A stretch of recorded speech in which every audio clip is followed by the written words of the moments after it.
Yo diría que los grandes opositores de este proceso son precisamente quienes más se han beneficiado del status quo que existe en Colombia. Yo creo que es una especie de verdad de apuño, pero al apreciar, digamos, la escala de las resistencias que se han generado, no al proceso que está caminando hoy en día, sino a ese lento concurso de muchos sectores del país, no son solamente las gentes del campo, muchos otros sectores que han sido victimizados por la guerra que es el resultado de unas relaciones de poder.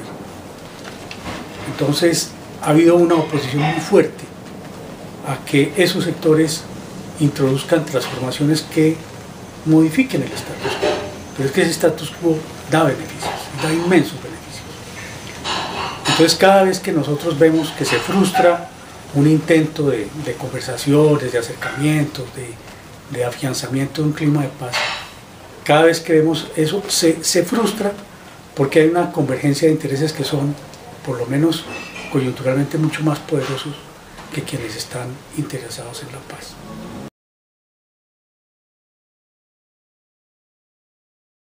Colombia difícilmente se hubiera insertado como se insertó en la economía del narcotráfico si no existiera una estructura de poder como la que existe en el país.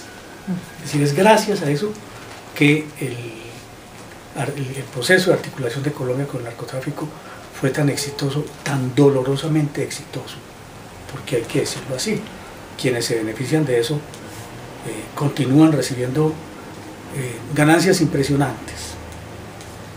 Hace unos días se hablaba del volumen de recursos que anualmente se lavan en el país, se legalizan en el país, de capitales, digamos, de procedencia ilícita que se legalizan en el país.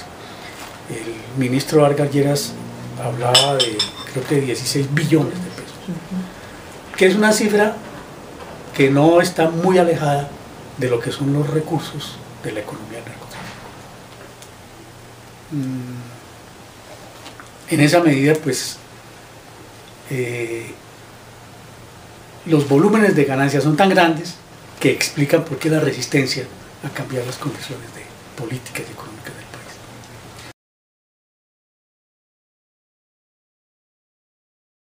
Es decir, es un proceso a través del cual se quita al pequeño propietario la posibilidad de que siga siendo un productor independiente y se le forza a ser un trabajador asalariado. Digamos, ese es un proceso natural del desarrollo del capitalismo. En el caso nuestro, hemos vivido esas circunstancias pues, desde el inicio de las relaciones coloniales, cuando la apropiación de tierras, en la época de la administración colonial española, significaba poder controlar a la población, controlar tierras a través de los recursos que establecía la corona española. Significaba que esas poblaciones de aborígenes y después mestizos, etcétera, estuvieran en manos de quienes controlaban el poder. Es decir, controlar la tierra significaba controlar la mano de obra. Eso desafortunadamente no ha podido ser modificado en nuestro país.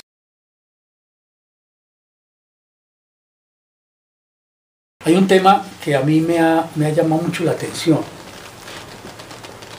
y es la relación entre los procesos de desplazamiento interno que han ocurrido en Colombia y el régimen laboral. Y en las últimas reformas laborales que se han hecho, digamos, de mediados de los 90 hacia acá, nosotros vemos lo mismo. Es decir, son reformas llamadas de flexibilización laboral que entran a aprovechar la existencia de una inmensa oferta de mano de obra, resultado de los desplazamientos del campo hacia las ciudades. Es decir, ha sido muy funcional al proceso de crecimiento económico la violencia. La violencia que por una parte expropia tierras que ya tienen un valor, que han sido tierras trabajadas, tierras incorporadas más o menos a los mercados.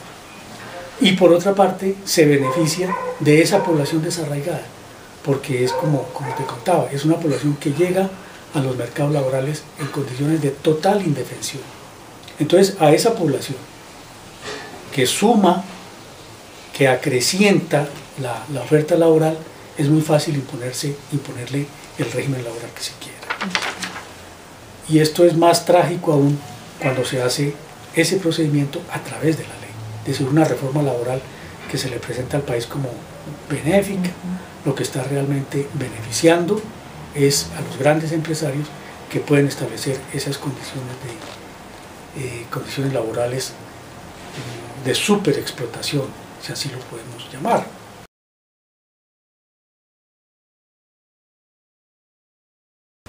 Un esfuerzo por la pedagogía de la paz es tan supremamente importante, porque no son solamente, digamos, los grandes terratenientes o los grandes intereses del campo los que se oponen, los que hablan contra un proceso de paz, los que generan dudas sobre un proceso de paz.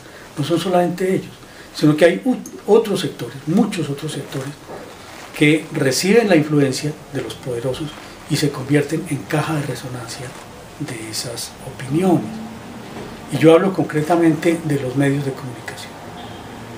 Desafortunadamente han jugado un papel, yo diría, adverso, yo diría nefasto, si podemos ver ese papel frente a los resultados. Han jugado un papel nefasto en la posibilidad de aclimatar un sistema de relaciones diferente en el país.